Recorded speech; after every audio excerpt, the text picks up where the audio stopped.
we are going to talk about this restricted data collection. And the discussion needs to begin with the two-page model form. So we talked about the non-restricted data collection last week, and I entered into some brief discussion about application forms, right?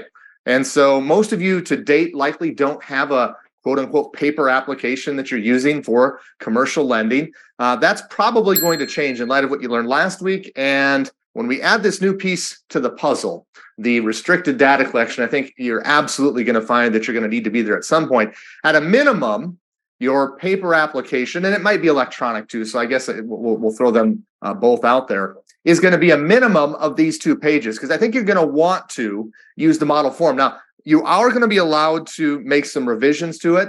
You'll have to discuss and think about whether or not it makes sense to do that. But the information that's on the model form, you're absolutely going to want to use it in its entirety, in my opinion. There are some things you'll be allowed to add. There's one major one that I'll mention when we get there a little bit later on today. But this 2-page form has to be separate from the data collection associated with the non-restricted data that we talked about in the last session.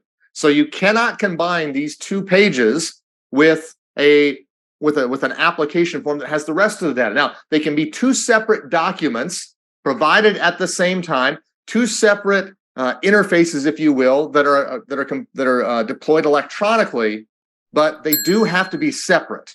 Okay, so this couldn't be page 2 and 3, or 3 and 4, or 5 and 6. It couldn't be this part of the same electronic form for the other data collection. It has to stand on its own and be separate. That's going to be a theme that you're going to have to make sure that you account for both the data collection, the retention, as well as the firewall concept that we'll tackle a little bit later on here today.